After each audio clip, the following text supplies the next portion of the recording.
could be a lot of different things. It could be undressing in public. It could be keeping your blinds open or something like that, you know, as you're coming out of the shower, knowing somebody's out there and that they are watching you. And some people are really interested in that. But fascinatingly, that is the fourth most common sexual fantasy in America, is these forbidden things, which I find interesting because it is attractive to us because it is taboo, because it is forbidden. And yet it's the fourth most common sexual fantasy ever. You know what I mean? Right. That's like if you were saying, like, you know, why do you like to eat cotton candy? It's like, oh, because it's illegal in 49 states. It's like, okay, but it's also the fourth most popular junk food. Like, that's fascinating that it would break down like that. So far, if you are marking your bingo cards, we are doing the top 7 sexual fantasies in America. 7th was homoerotic. Oh, go ahead. And I know a song for that one. Oh no. Oh no. For the taboo one? Yeah. For the exhibitionist. Oh, part. okay. All right. What song I gotta look it up. I can't remember. Go on. All right. So if you're playing along at home, the 7 so far, 7th was homoerotic sex. 6th was passionate romantic sex. 5th was polyamory sex, like swinging or swapping. 4th was taboo or forbidden sex, including fetishes, role plays, voyeurism, exhibitionism, stuff that you probably wouldn't see on primetime television, the kind of thing that somebody would probably censor you for. And Nick is officially out of time. What song were you thinking of? I Get Off by Hailstorm. It's the most random. 2009. Okay, I've never heard it. And if I have, I won't know. It's a really good song. Okay, what's it about? It's about this woman who basically gets undressed knowing that the curtain is open. Oh, okay. And knowing that the guy can see. It can see. Oh, and interesting. Just her excitement about doing that. Wow. Okay. Yeah. Well, I'm going to have to look that up. I did not know. But that is the 4th most popular one, and let's take it to number 3. So these are the top 3. Top 3, drum roll please. Top 3 most common sexual fantasies in America. Adventurous sex. So in unique places, such as outdoors or unique sex positions, Kama Sutra, etc. You know, it's funny because that is something that I think every couple has. You know, it's funny because that seems like a common one, right? like, but it's also a common joke. Like, I remember a comedian talking about that and saying, like, everybody has this fantasy that's going to be this exciting, thrilling, like, and it's like, no, you just get sand in places you didn't want, and like mosquitoes are biting you if you're by the lake. Or like the honey, dripping honey. Because there's another comedian, I can't remember who it was talking about that. Like, you start at the toes and everything, but then by the time you get to kneecaps, then you're in a diabetic coma and you can't do it doing the honey thing. No, it's funny because, like, I've seen there's so many good comedians out there that talk about this, but like the Kama Sutra thing, like, people rent the Kama Sutra movie or they go get the book and they're like, all right, we're just going to pick 3 random positions, and that's the day you realize how out of shape you are. Like, you realize, like, what is this stuff? Like, there's so much effort that's going into this, and I guess it's exciting, but it's also like, holy crap, like, I'm going to pull something in this whole effort. And, like, it just doesn't work out. Yeah, I suppose if you're out of shape, that's a good way to realize it. That's the day. If anything's going to motivate you to get to the gym. Yeah, right. There's a lot of people I'm that are doing yoga. I'm not even in shape enough to have sex. Yeah, right. I'm so out of shape I can't even have sex. But adventure sex, being out in the world, hiking trails. A doctor friend of mine who lives next door to me, he was telling me there's this park in our neighborhood, and there's like this little mountain that goes up, and it's a pretty good sized mountain. I mean, mountain's a generous term. It's a hill or whatever, right? But there's a little path that goes up to the top and a little gazebo at the top. And he was telling me that one morning he's going for like a morning walk, and him and his wife are walking. And they take that little trail and they get up there, and it's like 7, 8 a.m. And there's a swinger orgy going on, like 2 different couples, like, just going at it. And he's like, whoa. And, he comes up there and he's like, he's a really progressive guy. He's a gynecologist. And so he's like, hey, everybody. And they're just like, oh, hi. And he's like, carry on. So he turned out to be a voyeur. And he was like, I'm good with this if you guys are cool. Obviously you wanted to be seen. And they were like, well, you could stick around. He's like, all right. So, like, he watched for a couple minutes, and then he was like, all right, I feel like a coffee now, and just went back down. But adventure sex, yeah. Wow. That's how you do it, is you go out into the world and you have your adventure and try not to get sand in all the places you don't want to get sand in. But I think a lot of people think that's going to be a lot more fun than it is. And then you get out there in the world and you're like, wow, this is a lot of work. Mm-hmm. So, all right. If you are playing at home, we are down to the top 2 most common sexual fantasies in America. And number 2, the second most popular sexual fantasy in America, is power and control sex. So with that, we're talking about things like rough sex, BDSM, violent sex. So think like 50 Shades of Grey. And Nick, are you surprised to find out that that is the second most popular sexual fantasy in America? Am I surprised to find out that the book that was about that sold millions of copies? Yeah, and it turns out that's really popular. Yeah, I think. Maybe I think not. that was a pretty good indicator, right pretty there. Pretty good, yeah. And when I think about the song, obviously there was a song by the girl who sang "Umbrella," Ella, A. Yeah, I know the song. I don't know who. Her name's Rihanna. But she had a song called BDSM. Oh. And like it was fascinating because she had, gone through this whole violent sexual and physical assault relationship with another rapper named Chris Brown. But then she released the song about how she really likes the physical aggression, violence inside the bedroom. But it's interesting. I remember one time at the rehab, Nick got so frustrated with this female client, and she was just ridiculous, and she was driving us all crazy.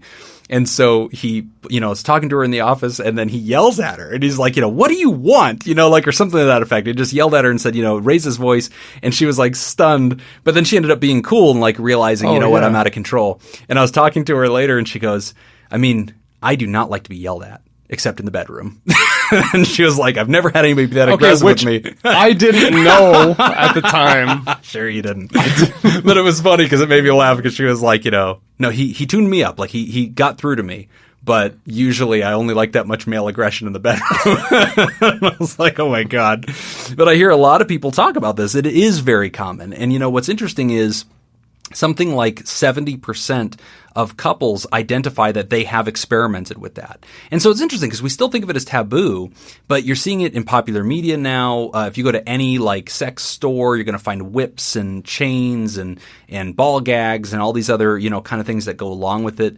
But a lot of people like it. They talk about the experience of giving away their power, giving away control. And for me, Nick, it's interesting because I think about human evolution. And I think about how sex, in its incarnation, at its very center, there's something physically violent about sex. And it sort of has these characteristics that seem reminiscent of caveman hunting days, and right. And it's an interesting thing. Like the Me Too movement revealed how many men are like sexually aggressive, and and we sort of weren't surprised. We were all like, yeah, because it has that element to it where it's sort of fiery. And I think that's an interesting thing when I think about the human evolution of sexuality and what sex must have been like in caveman days and tribal days. And, how it probably didn't always have consent as a part of it. I'm sure it was a lot more forceful. I think it was, right. And like it's interesting that there's and that's what's interesting about the second one, I think, is that you have to contrast, I want physical violence in my sex with a lot of people that are now revealing that sex violence is happening out there in the world. And I think that's the inherent contradiction, that it is a fantasy and it's still improper. And like it has to be consensual.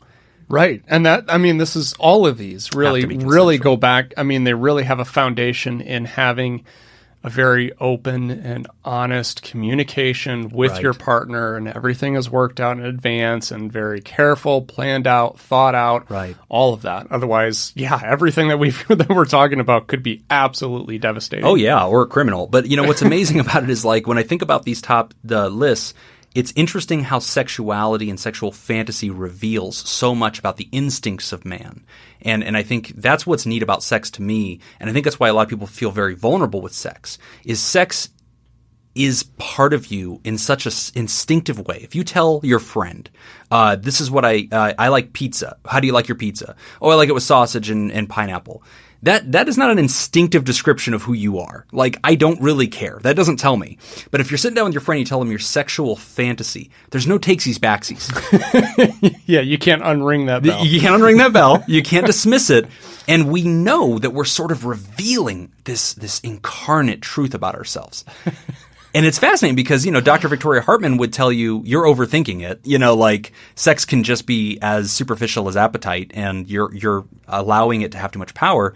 But I think it does have a lot of power. I think it does have a lot of psychological power. Because it's not quite out in the open yet, right? Yeah. I mean, we can talk about what toppings we like on our pizza because we're, for the most part, not going to be judged unless you say, like, you want pineapple on your pizza. Then for some reason, people want to judge you for that. Right. But aside from that, it's like, whatever. Whatever. But yeah, we're not quite there yet with it's not popular. And like this number 2 most popular sexual fantasy, power and control sex. I had a client once in my private practice.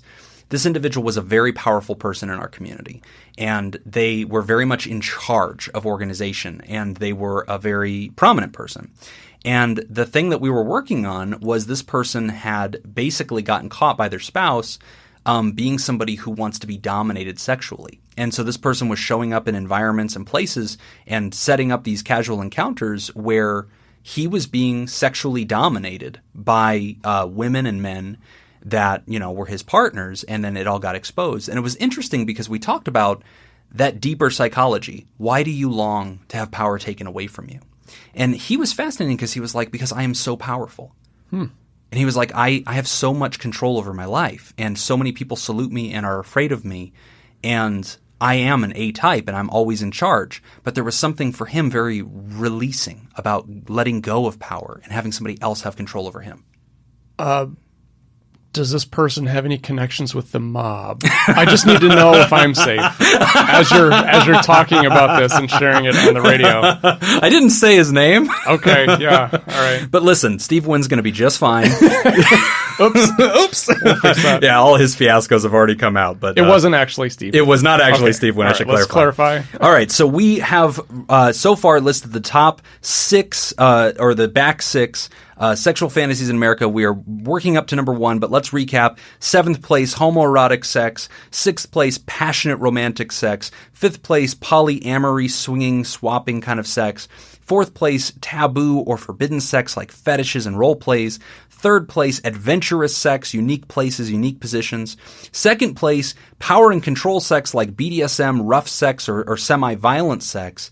And in 1st place, the most popular sexual fantasy in America, according to Dr. Justin Lemiller, is multi-partner sex. So that would be like threesomes, orgies, gangbangs, just humans in a bed. And he separated this from polyamory how? So polyamory is this couple intentionally breaking the coupledom to go out and have an experience extramaritally. The fantasy is to be in a couple and break the couple. In this number 1, the fantasy is multiple humans, right? So in any context. They're not really connected to any one particular human. That part of the fantasy is not the violation of the agreement or inviting somebody into the relationship. The fantasy in number 1 here, multi-partner sex, is just sex with group, like jump in. So, threesomes, orgies, gangbangs, just humans piling up and just having it out. And I think that there's a stranger quality to that. Whereas the polyamory is sort of, you actually have a triangle, like relationship with person A, relationship with person B. But in this one, it's just pile of humanity. And so, of course, this is valuable to us, Nick, because Las Vegas just recently played host to the national record-holding orgy, though it just fell short of the world record orgy, which apparently Japan held. But Dr. Hartman came on the show and told us all about this. So multi-partner threesomes, orgies, gangbangs, that is the number 1 most popular sexual fantasy in America. So if you have had that fantasy or that experience, congratulations, because most people in America, according to this research, admire you. Yeah. So, one of the most common questions that we get as therapists is it normal that I blank? Yeah. Yes. Yes.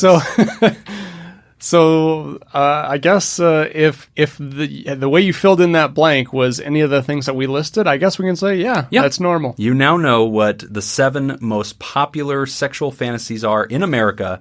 And so if you have any of those or have entertained any of those, you are normal. And you know what else is interesting about that, Nick? If you are in a relationship, if you have a spouse or a partner or somebody that you're with, and you have these fantasies, but you've never talked about it, hey, what's interesting about this list is it's a way for you guys to have a conversation and, talk about what are we both interested in and what, is something that we're open to. And I think that's, a really interesting thing that they could be talking about, because I want to destigmatize sex. And, Dr. Hartman's sort of on that trajectory